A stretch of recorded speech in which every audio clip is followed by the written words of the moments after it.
Hi everyone, welcome to the channel. ఈ వీడియోలో నేను హిమోగ్లోబిన్ లెవెల్స్ ఏ ఫుడ్ ద్వారా ఇంక్రీజ్ చేసుకున్నానో చెప్తాను. నాకు డీహైడ్రేషన్తో పాటు బ్లడ్ కూడా చాలా తక్కువగా ఉండడంతో మెడిసిన్స్తో పాటు ఫుడ్ కూడా చాలా టైప్స్గా తీసుకున్నాను. సో జస్ట్ 2 వీక్స్లో నార్మల్ రిపోర్ట్స్ వచ్చాయి. ఆ ఫుడ్ ఏంటో ఈ వీడియోలో షేర్ చేసుకుంటాను. నేను డైలీ 3 టైమ్స్ మజ్జిగ తీసుకున్నాను. అండ్ ఇంకా సబ్జా సీడ్స్ 1 అవర్ ముందు నానబెట్టి ఆ తర్వాత తీసుకున్నాను. ఇది కూడా డైలీ 1 టైం తీసుకున్నాను.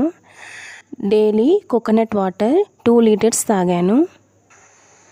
మునగాకు టీ లేదా మునగాకు జ్యూస్ కూడా తీసుకోవాలి. దీనివల్ల కూడా మనకి బ్లడ్ అనేది ఇంప్రూవ్ అవుతుంది.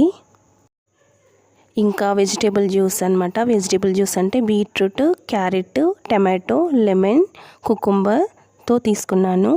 ఇంకా పప్పాయ, ప్రొమిగ్రానేట్, ఇంకా కివి ఫ్రూట్, దాంతోపాటు చియా సీడ్స్ డైలీ 1 గ్లాస్ తీసుకున్నాను అనమాట.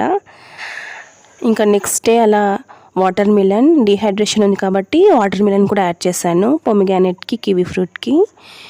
నెక్స్ట్ వచ్చేసి వెజిటేబుల్ సలాడ్ అనమాట. క్యారెట్, బీట్రూట్, దోసకాయ, వీటితో పాటు వీట్ గ్రాస్ పౌడర్ జ్యూస్, అందులో కొంచెం హనీ వేసుకొని తీసుకున్నాను. ఇంకా chia seeds with honey and lemon.